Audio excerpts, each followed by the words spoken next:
What is an earthquake? सीधा simple सा सरल सा प्रश्न है कि अर्थक्वेक क्या है, भूकंप क्या होता है। An earthquake is a sudden shaking और trembling of the earth which last for a very short time. Earthquake क्या है?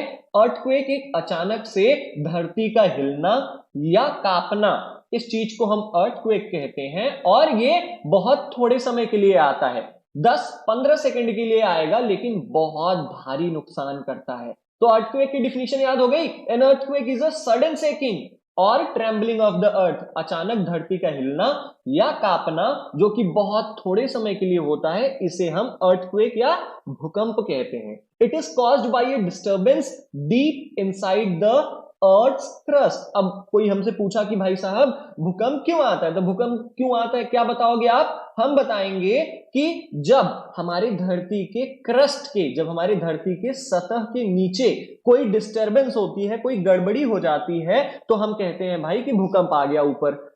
कैसे आता है इसको हम थोड़ा एलोबोरेट करके अपने नेक्स्ट टॉपिक में पढ़ेंगे। पहले आगे यहां पर पढ़ लो, देखो क्या है कि earthquakes occur all the time. कहा गया है कि जो भूकंप है ना वो हमेशा आता है, अभी भी भूकंप आ रहा है। ऑल ओवर द अर्थ, पूरी धरती पे ना हर समय छोटे मोटे अर्थक्वेक्स आते रहते हैं। They are not even noticed, ये इतने छोटे होते हैं, इनके झटके इतने छोटे होते हैं, इनकी इंटेंसिटी इतनी कम होती है कि लोगों को पता ही नहीं चलता कि भूकंप आया है। Major earthquakes are much less frequent, लेकिन जो बड़े अर्थक्वेक्स हैं, जो बड़े भूकंप के झटके हैं जिनसे भारी नुकसान होता है, वो बहुत कम आते हैं, वो लेस फ्रिक्वेंट है। Got it? चलो, they can cause immense damage to buildings, bridges, dams and people. और अगर सचमुच का भूकंप का झटका आ गया ना तो क्या हो सकता है? ये बिल्डिंग्स को गिरा सकता है, ब्रिजेस को तोड़ सकता है, यहां तक कि जो नदियों पे डैम्स बनाए जाते हैं, बांध बनाए जाते हैं ना, भूकंप की वजह से वो भी टूट सकता है, इंसानों की भी जान जा सकती है। There can be a great loss to life and property. इंसान की जान तो जाएगी ही जाएगी भूकंप आने से, इसके साथ साथ इंसानों द्वारा जो प्रॉपर्टीज बनाई गई हैं, कोई भी चीज हो गई, आपने बिल्डिंग बनाई है, आपने घर बनाया है, आपने स्कूल बनाया है, वो भूकंप की वजह से टूट सकता है। Earthquakes can cause floods. भूकंप आने की वजह से केवल इंसान को ही दिक्कत नहीं होती, बल्कि भाई पूरे दुनिया में डिस्टरबेंस हो जाती है। क्या होता है?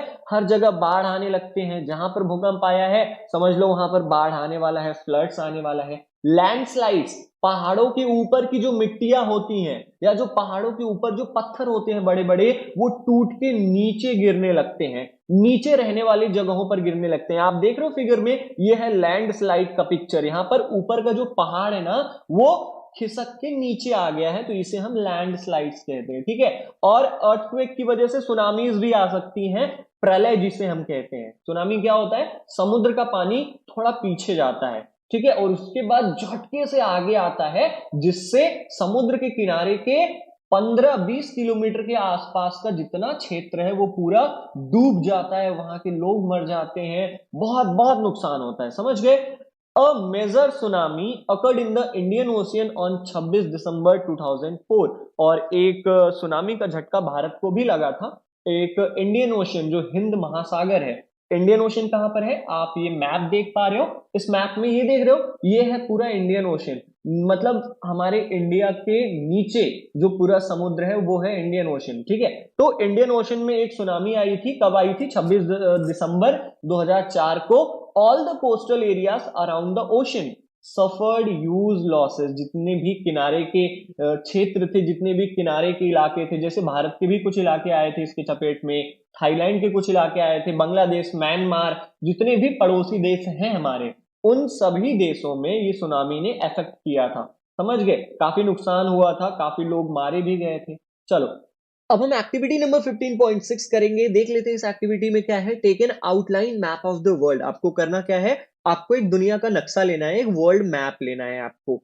इस वर्ल्ड मैप में आपको ये दिखाना है कि ईस्टर्न कोस्ट ऑफ इंडिया कहां पर है, मतलब जो इंडियन ओशन है, जो ये हिंद महासागर है, इस हिंद महासागर का, इस इंडियन ओशन का ईस्टर्न कोस्ट, पूर्वी वाला किनारा कहां पर पड़ता है। उसके बाद आपको बताना है कि अंडमान और निकोबार आइलैंड कहां है। तो बचपन से पढ़ते आ रहे हो, देखो यहां कहीं पर ईस्टर्न कोस्ट ऑफ इंडिया है, उसके बाद कहीं यहां पर अंडमान और निकोबार आइलैंड है, अंडमान आइलैंड यहां पर है, निकोबार आइलैंड उसके जस्ट नीचे है कहीं पर।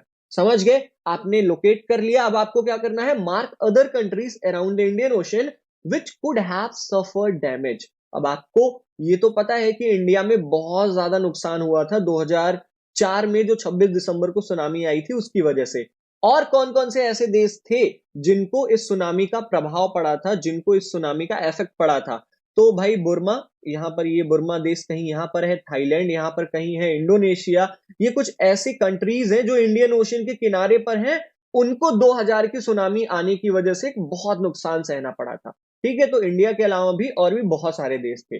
आपको उन्हीं कंट्रीज के नेम लिखने थे। मैंने 2-3 बता दिए हैं, बाकी आप सर्च कर सकते हो। Collect accounts of the devastation caused by the tsunami in India from your parents और other elders in the family और इन द नेबरहुड। अब 2004 में 26 दिसंबर को जो सुनामी आई थी, उस सुनामी ने जितनी बर्बादी की थी भारत में, इसके बारे में आप अपने पेरेंट्स से पूछो। अगर उन्हें नहीं पता तो अपने कोई भी बड़ा है, दादा है, दादी है, उनसे पूछो। अपने फैमिली के किसी भी मेंबर से पूछो जो आपको 2004 26 दिसंबर में जो सुनामी आई थी, पूछो उन्हें याद है क्या। और अगर याद हो तो ये पूछो कि कितना नुकसान हुआ था, कितने लोग मारे गए थे। समझ गए कि नहीं? चलो पूछो, यही एक्टिविटी थी हमारी, एक्टिविटी कंप्लीट हो गई। चलो आगे नेक्स्ट क्वेश्चन क्या है? प्रश्न आ गया कि व्हाट कॉजेज एन अर्थक्वेक। भाई हमने बहुत कुछ देख लिया, अब हमें ये देखना है कि भूकंप क्यों आता है, क्यों, रीजन क्या है कि धरती हिलने लगती है।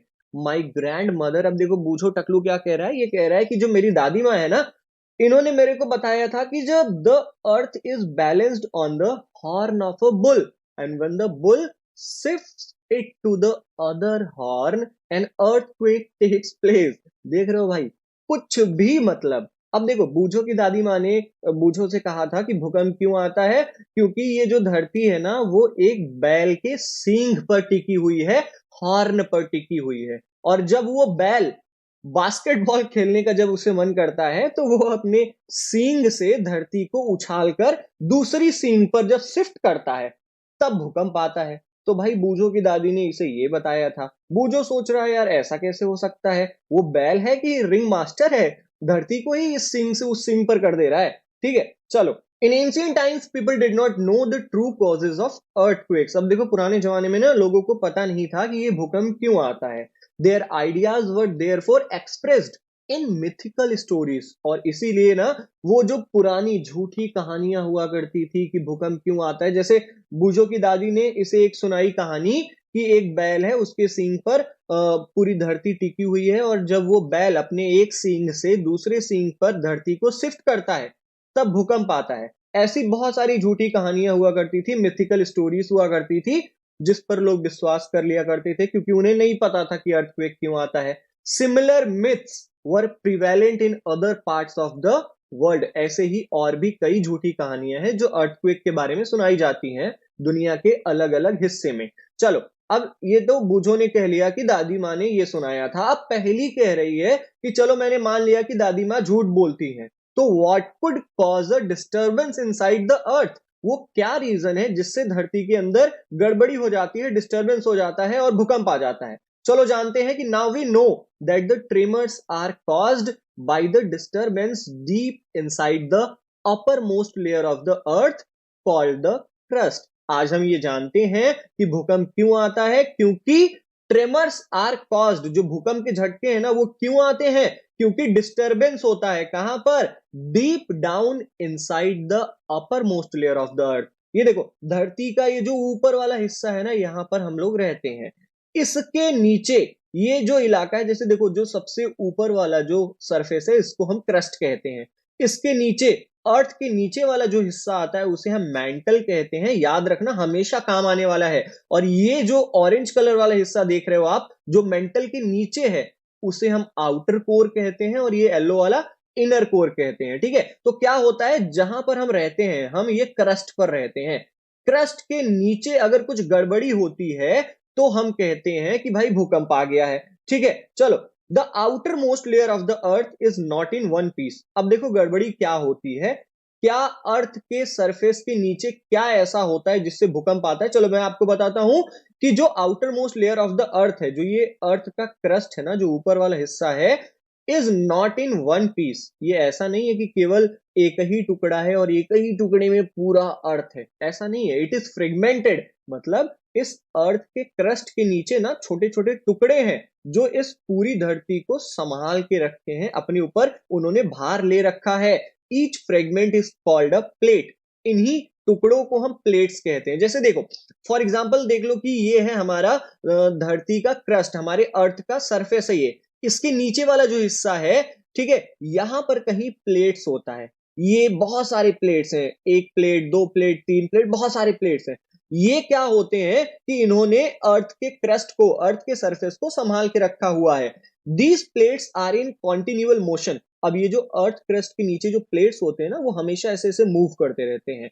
और इसकी वजह से क्या होता है, when they brush past one another, जब एक प्लेट किसी दूसरे प्लेट को टक से छू के निकलती है ना, या क्या होता है, a plate goes under another due to collision. या अगर जो ये देखो, हाँ यहां पर देखो बहुत अच्छे से दिया गया, ये अर्थ का क्रस्ट है, मतलब ये अर्थ का वो सरफेस है जहां पर हम रहते हैं, हम इंसान जहां पर रहते हैं, ठीक है।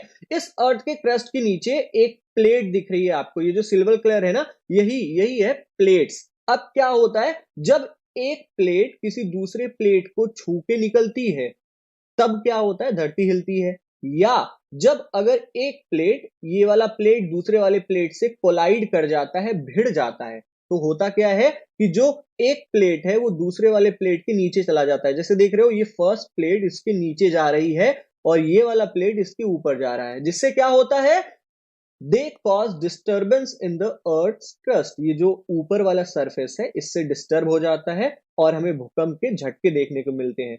It is this disturbance that shows up as an earthquake on the surface of the earth। अब यही गड़बड़ी होती है जब दो प्लेट्स आपस में टकरा जाते हैं या जब दो प्लेट्स आपस में छू के एक दूसरे को निकल जाते हैं। यही डिस्टर्बेंस हमें धरती के ऊपर अर्थक्वेक, भूकंप के रूप में दिखाई देती है। अब समझ में आया अर्थक्वेक क्यों आता है। चलो अब यहाँ पर बूझो कुछ पूछ रहा है। बूझो कह रहा है कि if scientists know so much about earthquakes, can they also predict when and where the next one will strike? बूझो कह रहा है कि जब हमारे वैज्ञानिकों को, जब हमारे साइंटिस्ट को इतना पता है कि अर्थक्वेक क्यों आता है, तो क्या हम ये भी अनुमान लगा सकते हैं कि अगला अर्थक्वेक कब आएगा। चलो अब हम बूझो को बताते हैं कि although we know for sure what causes an earthquake, it is not yet possible to predict when and where the next earthquake might occur। हालांकि हमें पता है कि भूकंप क्यों आता है, भूकंप के आने के पीछे कारण क्या है, ये आज हमें पता है, लेकिन ये अब भी पॉसिबल नहीं है कि हम ये पता लगा सकें कि अगला भूकंप कहां पर आएगा। समझ गए। चलो अब यहाँ पर पहली कुछ पूछ रही है। पहली कह रही है कि I read somewhere that underground explosions could also cause tremors.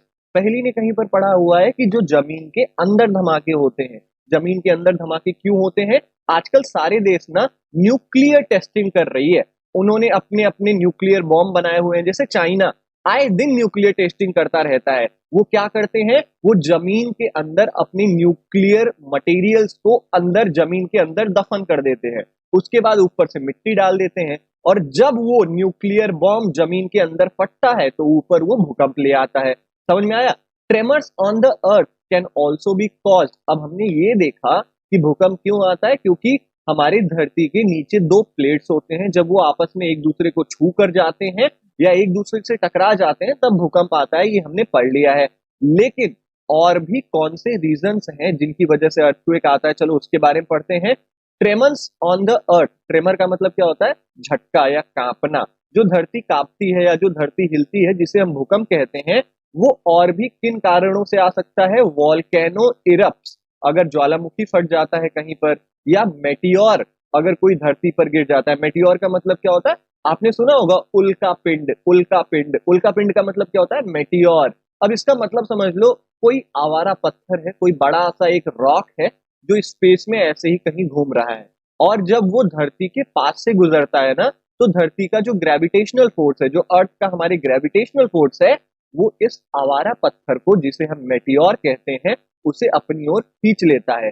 और जब इतना बड़ा सा पत्थर धरती के ऊपर गिरेगा तो भाई भूकंप तो आएगा ही। इसके अलावा जब न्यूक्लियर एक्सप्लोजन होता है, जब अलग अलग देश अपने न्यूक्लियर बॉम्ब की टेस्टिंग करते हैं जमीन के अंदर, जैसा मैंने अभी बताया, तो जमीन के ऊपर क्या आता है, भूकंप आ जाता है। समझ में आया कि नहीं आया? However, most earthquakes are caused by the movement of Earth's plate. लेकिन अब भी जो ज्यादातर भूकंप होते हैं वो जमीन के अंदर जो प्लेट्स होते हैं, जिन्हें हम टेक्टोनिक प्लेट्स कहते हैं, ये प्लेट्स, एक प्लेट दो प्लेट, जब ये आपस में टकराते हैं या जब आपस में एक दूसरे को छूकर निकल जाते हैं तो ज्यादातर भूकंप ऐसे ही आते हैं। समझ में आया? Since earthquakes are caused by the movement of plates, the boundaries of the plates are the weak zones where earthquakes are more likely to occur.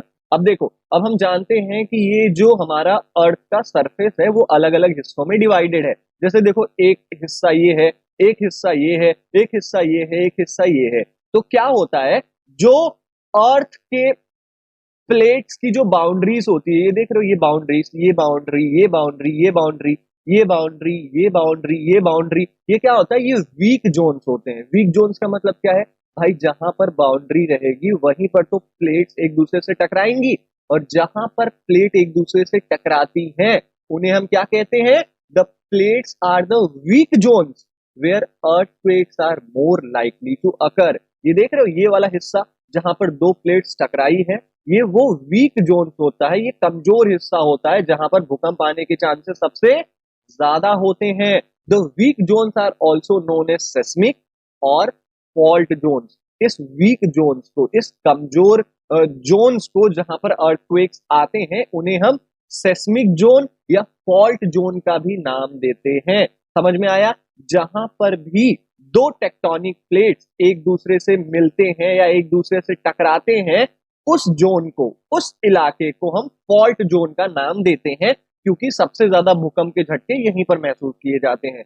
समझ में आया कि नहीं आया? इन इंडिया, अगर भारत की बात करें तो वो इलाके जो सबसे ज्यादा भूकंप से पीड़ित है, जहां पर भूकंप सबसे ज्यादा आता है भारत में, वो है कश्मीर। कश्मीर में भाई अर्थक्वेक आता रहता है। वेस्टर्न एंड सेंटर हिमालयास, अब देखो हिमालयास कहाँ है, ये वाला जो पूरा रीजन देख रहे हो आप, यहां से लेके ये पूरा पहाड़ है, ये हिमालयाज है, द ग्रेट हिमालयाज जिसे हम कहते हैं। अब देखो, इस ग्रेट हिमालयाज का ये जो बीच वाला हिस्सा है इसको हम सेंट्रल हिमालयाज कहते हैं, जो इधर वाला हिस्सा है इसको हम वेस्टर्न हिमालयाज कहते हैं, और इसके इधर जो है हिस्सा उसको हम ईस्टर्न हिमालयाज कहते हैं। समझ में आया? तो जो वेस्टर्न और सेंट्रल हिमालयाज होता है, मतलब ये वाला पूरा हिस्सा, यहाँ पर अर्थक्वेक आने के चांसेस ज्यादा होते हैं। The whole of north east, Bharat का जो नॉर्थ ईस्ट हिस्सा है, मतलब ये पूरा वाला जो पूरा हिस्सा जहां पर अरुणाचल प्रदेश आता है, जहां पर म्यांमार आता है, सॉरी, अरुणाचल प्रदेश आता है, मेघालय आता है, ठीक है, ये सब इलाके बहुत ज्यादा अर्थक्वेक प्रोन एरियाज है, मतलब यहाँ पर अर्थक्वेक सबसे ज्यादा आते हैं। समझ गए? इसके अलावा रैन ऑफ कूच, रैन ऑफ कूच, कूच कहां पर है? कूच एक डिस्ट्रिक्ट है गुजरात में, यहां पर कहीं आता है रैन ऑफ कूच। आप फिगर में देख रहे हो, यही इलाका रैन ऑफ कूच कहलाता है। यहां पर भूकंप सबसे ज्यादा आते हैं। Rajasthan and the Indo Gangetic plain, इसके अलावा राजस्थान के भी कुछ हिस्से में इंडो गैंगेटिक प्लेन, मतलब गंगा के किनारे जितने भी इलाके आते हैं, जैसे हम लोग जहां पर रहते हैं यूपी, यूपी भी इंडो गैंगेटिक प्लेन्स में आता है, तो यहाँ पर भी भूकंप आने के चांसेस होते हैं। समझ में आया? साउथ इंडिया के भी कुछ हिस्से आते हैं, जैसे जब साउथ इंडिया जाओगे आप नीचे, मतलब भारत के निचले वाले हिस्सा में, यहाँ पर साउथ इंडिया जैसे तमिलनाडु, कर्नाटका, इनके भी कुछ इलाके भूकंप के झटके आते रहते हैं, इनके भी कुछ इलाके भूकंप के झटके महसूस करते रहते हैं। समझ में आया? चलो आगे चलते हैं। The power of N earthquake is expressed in terms of a magnitude on a scale called the Richter scale. अब जो भूकंप के झटकों की मैग्नीट्यूड, मतलब जो भूकंप के झटके हैं वो कितनी तेजी से आए हैं, इनको हम एक्सप्रेस करते हैं मैग्नीट्यूड में। जैसे देखो, हमारी गाड़ी कितनी स्पीड से चल रही है, इसको हम मैग्नीट्यूड में ही मेजर करते हैं। जैसे देखो, हमारी गाड़ी 20 किलोमीटर प्रति आवर के हिसाब से चल रही है, ये मैग्नीट्यूड है। 40 किलोमीटर प्रति आवर के हिसाब से चल रही है, तो ये भी मैग्नीट्यूड है।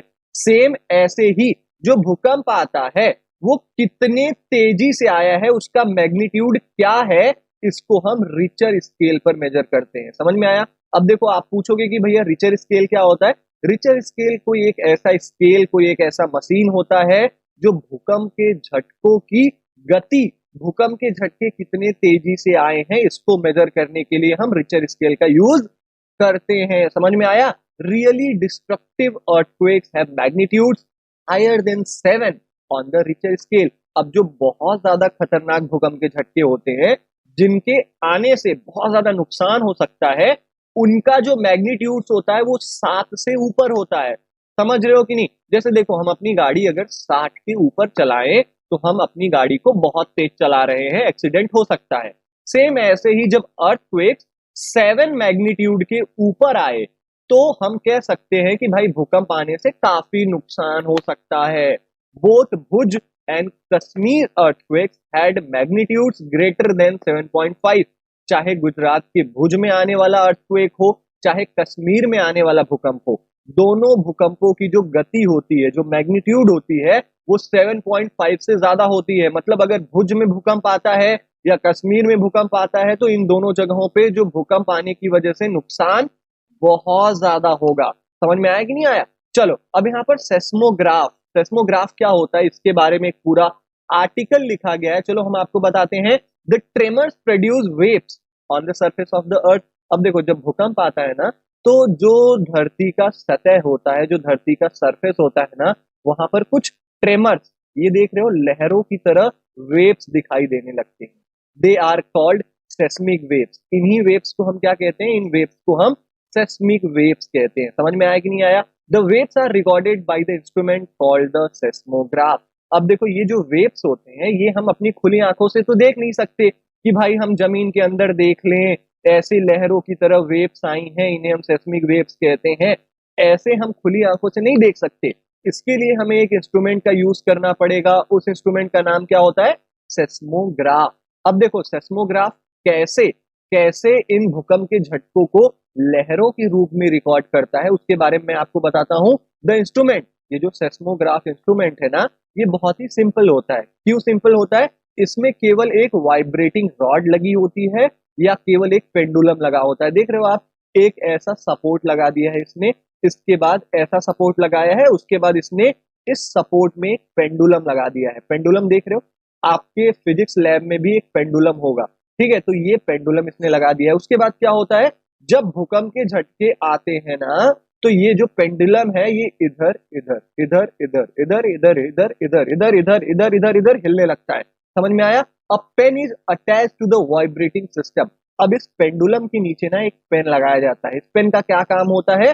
The pen records the seismic waves on a paper which moves under it. अब देख रहे हो, ये जो ये व्हाइट वाली चीज दिख रही है ना, ये है पेपर। अब ये जो पेन है, जब इस पेपर के टच में रहेगा तो जितना ज्यादा ये पेन हिलेगा उतना ज्यादा पेपर में ग्राफ्स बनते जाएंगे।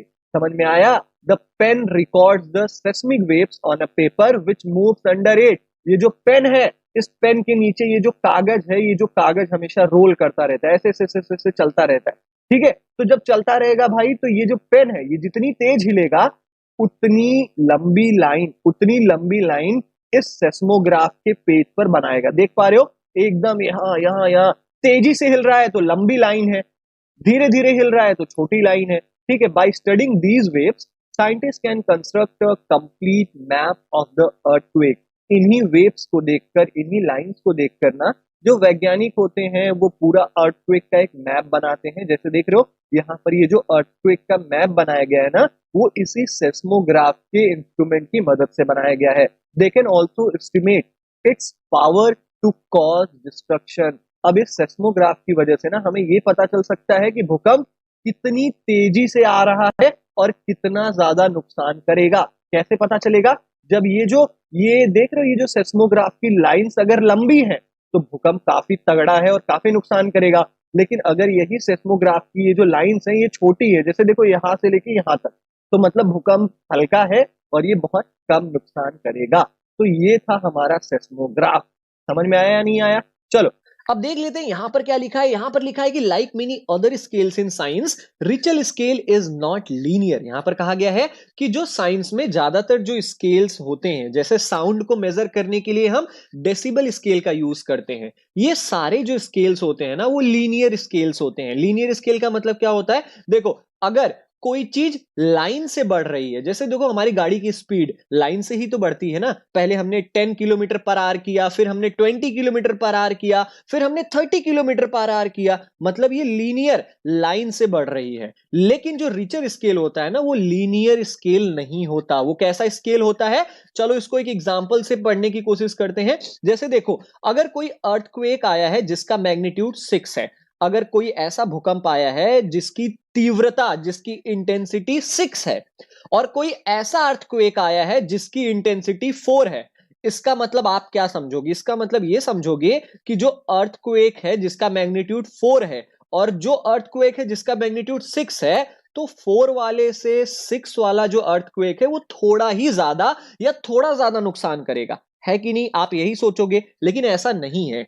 क्या है असलियत? क्या है असलियत? ये है कि अगर रिचर स्केल पर केवल 2 पॉइंट मैग्नीट्यूड बढ़ जाता है ना, इसका मतलब क्या होता है? इसका मतलब जो अर्थक्वेक है वो 1000 गुना और ज्यादा डिस्ट्रक्टिव हो जाता है, 1000 गुना और ज्यादा विनाशकारी हो जाता है। समझ में आया? इसका मतलब ये है कि ऐसा अर्थक्वेक जिसका मैग्नीट्यूड 6 है ना, वो 1000 गुना ज्यादा नुकसान कर सकता है ऐसे अर्थक्वेक से जिसका मैग्नीट्यूड 4 है। समझ में आया? रिचर स्केल, सिंपल सी बात यहां पर यह बताई गई है कि जो रिचर स्केल होता है वो लीनियर नहीं होता। समझ में आया? अब हमने ये देख लिया कि भूकंप क्यों आता है, अर्थक्वेक क्यों आता है, ये हमने पढ़ लिया। अब हम पढ़ेंगे प्रोटेक्शन अगेंस्ट अर्थक्वेक्स। भूकंप जब आता है तो हमें कौन सी सावधानियां बरतनी चाहिए जिससे हमारी जान बच जाए। चलो पढ़ते हैं कि we know from the earlier pages that earthquakes can not be predicted. हमने ये ऑलरेडी पढ़ लिया है कि भूकंप कब आएगा, कहां आएगा, इसका कोई भी अनुमान नहीं लगाया जा सकता।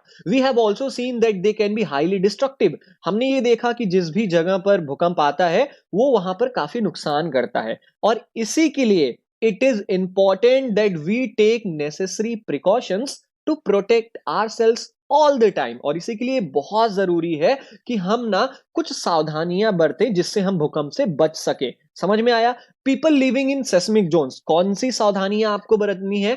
ऐसे जगह, जैसे देखो सेस्मिक जोन्स क्या होते हैं, मैंने आपको पहले ही बताया था, जहां पर भूकंप ना सबसे ज्यादा डिस्ट्रक्शन करता है, जहां पर भूकंप सबसे ज्यादा नुकसान करता है, उसको हम सेस्मिक जोन्स या फॉल्ट जोन्स कहते हैं। ठीक है, तो यहां पर क्या लिखा गया है? कहा गया है कि ऐसे लोग जो सेस्मिक जोन्स में रहते हैं, जो ऐसे इलाके में रहते हैं जहां पर भूकंप आना मतलब आम बात हो गई है, ऐसे इलाके में रहने वाले लोग क्या करें? Where the earthquakes are more likely to occur. ऐसे लोग जो ऐसे इलाके में रहते हो जहां पर भूकंप अक्सर आते रहते हैं, उन्हें ना स्पेशल प्रिपरेशन करनी होती है, उन्हें खास तौर पर भूकंप के लिए ना सावधानियां बरतनी होती है, पहले से ही तैयारी करनी होती है कि भूकंप आए तो वो कैसे बचें। क्या करना पड़ेगा आपको? First of all the buildings in these zones should be so designed that they can be withstand major tremors. सबसे पहली सावधानी तो ये बरतिए कि ऐसी जगह जहां पर भूकंप आती रहती है, वैसी जगह अगर कोई बिल्डिंग बनी है ना, उस बिल्डिंग को ऐसा डिजाइन करना चाहिए ताकि छोटे मोटे या बड़े झटके भी आए ना भूकंप के, तो वो बिल्डिंग गिरे ना। ठीक है, modern building technology can make it possible. जो आज मॉडर्न बिल्डिंग्स बनाए जाते हैं वो भूकंप रोधी होते हैं, अगर अर्थक्वेक भी आता है तो उन्हें कोई भी फर्क नहीं पड़ेगा। समझ गए? चलो यहां पर कुछ पॉइंट्स बताए गए हैं कि हमें क्या करना चाहिए, हमें क्या नहीं करना चाहिए। It is advisable to make the structure simple so that it is quick safe. हमें जो बिल्डिंग बनानी है, हमें इतनी सिंपल, इतने साधारण ढंग से हमें अपनी बिल्डिंग बनानी चाहिए कि अगर छोटा मोटा अर्थक्वेक आता है तो हमारी बिल्डिंग को कोई भी नुकसान ना हो। समझ में आया? सबसे पहला पॉइंट जो आपको ध्यान में रखना है वो क्या है? Consult qualified architects and structural engineers. आप अच्छे इंजीनियर्स को हायर करिए, ऐसे इंजीनियर्स जो आपके घर को अर्थक्वेक प्रूफ बना सके। अच्छे क्वालिफाइड इंजीनियर्स को आप मतलब अपने काम पर रखिए जो आपके ऐसे घर को बना सके ताकि छोटा मोटा अर्थक्वेक आए तो आपके घर को कोई भी फर्क ना पड़े। समझ में आया? इन हाईली सेस्मिक एरियाज, कोई ऐसा इलाका है जहां पर भूकंप अक्सर आता रहता है, द यूज ऑफ मड और timber is better than using heavy construction material. अब कोई ऐसा जगह है जहां पर आए दिन भूकंप आता है तो वहां पर आप सीमेंट और ईंट पे घर बनाकर बहुत ज्यादा खर्चा करने की जरूरत नहीं है। आप मिट्टी का घर बनाओ वहां पर, आप लकड़ियों का घर बनाओ वहां पर। क्यों? क्योंकि keep roofs as light as possible, क्योंकि आपको ना अपने घर का छत इतना हल्का रखना है कि अगर छत आपके ऊपर गिर भी जाए ना तो भी कोई फर्क ना पड़े। इसलिए जहां पर बहुत ज्यादा भूकंप आते हैं वहां पर लोग मिट्टी के घरों में रहते हैं या लकड़ी के घरों में रहते हैं। In case the structure falls, और अगर ये क्यों मिट्टी के घर और लकड़ी के घर में ये लोग क्यों रहते हैं, ताकि अगर कहीं भूकंप आ भी जाए ना तो अगर उनका घर उनके ऊपर गिर भी जाता है तो उन्हें काफी नुकसान ना हो, क्योंकि भाई लकड़ी ऊपर गिरेगी तो इंसान बच सकता है, लेकिन अगर ईंट बालू पूरी छत ही अंदर गिर गई आपके ऊपर तो आपका बचने का चांस बिल्कुल भी नहीं है। इसीलिए जहां पर भूकंप सबसे ज्यादा आता है वहां पर आप मिट्टी के घर बनाएं या लकड़ी के घर बनाएं। समझ में आया? It is better if the cupboards and shelves are fixed to the walls so that they do not fall easily. आपको क्या करना है, आपके घर में अगर कोई कबर्ड है, अलमारी है, ठीक है, तो अलमारी ना आप अपने दीवार से आप ऐसे करिए कि चिपका के रखिए, मतलब दीवार से फिक्स करके रखिए। अगर आपका घर हिलता भी है तो ऐसी अलमारियां आपके ऊपर ना गिर जाएं, इसलिए आपको आपके घर का जो अलमारी है, जो शेल्फ्स है, उसको दीवार से फिक्स करके रखना चाहिए ताकि वो आसानी से भूकंप आने पे गिर ना सके। समझ में आया? आगे चलते हैं नेक्स्ट पॉइंट पर। Be careful where you hang wall clocks, photo frames, water heaters etcetera. अगर आपने अपने घरों में घड़ी लगाया हुआ है, कहीं पर आपने कहीं फोटो फ्रेम टांगी हुई है, या आपने कभी जो पानी गर्म करने वाला हीटर होता है अगर आपने कहीं दीवार पर टांगी हुई है ना, तो आपको क्या करना है, सावधानी से इसे टांगना है ताकि so that in the event of an earthquake they do not fall on people, ताकि अगर भूकंप आता भी है तो घड़ियां या जो फोटो फ्रेम्स हो गई या जो पानी गर्म करने वाला हीटर है भूकंप आने पर आपके ऊपर ना गिर जाए। इसलिए आपको इन चीजों को सावधानी से रखना चाहिए। समझ में आया? सिंस सम बिल्डिंग्स में catch fire due to an earthquake, it is necessary that all buildings specially tall buildings have fire fighting equipment in working order. अब देखो कुछ बिल्डिंग्स ना जब भूकंप आता है तो कुछ बिल्डिंग्स में आग लग जाती है शॉर्ट सर्किट की वजह से, इसलिए ये बहुत ज्यादा जरूरी है कि जितनी भी बिल्डिंग्स हैं, मतलब खासतौर पे जो लंबी बिल्डिंग्स है, जो टॉल बिल्डिंग्स हैं, उसमें क्या होना चाहिए, उसमें फायर फाइटिंग इक्विपमेंट्स होना चाहिए। वहां पर फायर एक्सटिंग्यूशर होना चाहिए, आग को बुझाने वाला होना चाहिए। हमेशा ऐसी बाल्टी भर के रखो जिसमें पानी हो, जिसमें बालू हो, ताकि अगर बिल्डिंग में आग भी लगती है तो बालू डाल के या पानी डाल के उसे बुझाया जा सके। समझ में आया? चलो आगे बढ़ते हैं कि the central building research institute Roorkee has developed know how to make quake resistant houses. अब देखो सेंट्रल बिल्डिंग रिसर्च इंस्टीट्यूट ये क्या है, ये एक इंस्टीट्यूट है, एक आप कह सकते हो एक ऐसी जगह है, रुड़की में है। रुड़की, रुड़की आपने जगह का नाम सुना होगा, इंडिया में ही एक जगह है रुड़की, ठीक है। तो रुड़की में एक सेंट्रल बिल्डिंग रिसर्च इंस्टीट्यूट है, उसको इसलिए बनाया गया है ताकि लोग ये जान सकें कि कैसे घर को बनाएं ताकि भूकंप आने पर घर को कोई भी फर्क ना पड़े। Quake resistant houses, quake resistant houses का मतलब क्या होता है, ऐसे घर जो भूकंप आने पर गिरे ना, ठीक है। तो ऐसे घर को कैसे बनाया जाए, इस बारे में एक ऐसी जगह है जो जानकारी देती है, उस जगह का नाम है सेंट्रल बिल्डिंग रिसर्च इंस्टीट्यूट। समझ में आया? जो कि कहां पर है, रुड़की में है। In the event that an earthquake does strike, take the following steps to protect yourself. अब देखो अगर आप घर के अंदर हो या घर के बाहर हो और उस समय भूकंप आता है तो आपको कौन से स्टेप्स लेने चाहिए, आपको कौन से कदम उठाने चाहिए ताकि आपको कोई भी नुकसान ना हो। चलो पढ़ते हैं। पहला, अगर आप घर में हो तो आपको कौन से स्टेप्स, आपको कौन सी सावधानियां बरतनी है भूकंप आने पर। सबसे पहला यह है कि take shelter under a table and stay there till the shaking stops. अगर आपके घर में कोई पढ़ने वाला टेबल है या कोई भी छोटा मोटा टेबल है, प्लास्टिक का टेबल नहीं, लकड़ी का टेबल है अगर, तो उसके नीचे छुप जाओ और तब तक इंतजार करो जब तक भूकंप बंद नहीं हो जाता। समझ में आया? Stay away from tall and heavy objects that may fall on you. ऐसी चीजों से दूर रहो जो काफी लंबी हैं, जो काफी भारी हैं, ऐसी चीजों से दूर रहो, क्योंकि अगर वो आपके ऊपर गिर गई तो आपकी तो भाई जान निकल जाएगी। समझ में आया? If you are in bed, अगर आप बेड पर सोए हो और तब अचानक भूकंप आने लगा तो क्या करोगे, डू नॉट गेट अप, उठने की कोशिश मत करो।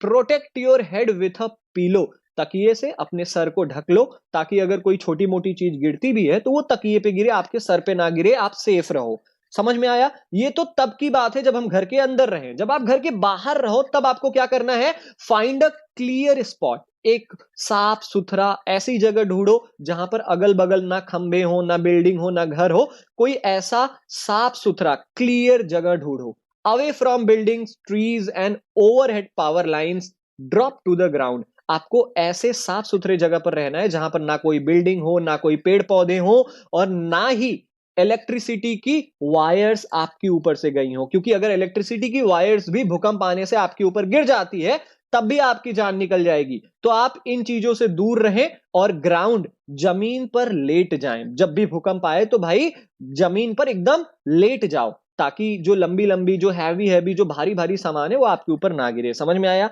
If you are in a car or a बस, अब अगर आप बाहर हो, आप किसी कार में बैठे हो, आप किसी बस में बैठे हो और तब भूकंप आ गया, तब आप क्या करोगे? Do not come out. अपने कार या बस से बाहर निकलने की कोशिश मत करो। Ask the driver to drive slowly to a clear spot. अपने ड्राइवर से ये कहो कि किसी साफ सुथरे मैदान में ले चले जहां पर अगल बगल ना बिल्डिंग हो, ना पेड़ हो, कोई भी चीज गिरने का खतरा ना हो। ऐसी जगह पर आप अपने ड्राइवर से बोलो कि बस वहीं पर लेके जाए। Do not come out till the tremors stop. और तब तक अपनी गाड़ी से बाहर ना निकलो जब तक भूकंप के झटके बंद ना हो जाएं। So this is all about the chapter number 15, some natural phenomena. All the 3 parts are uploaded from this chapter. I hope आपको ये चैप्टर बहुत पसंद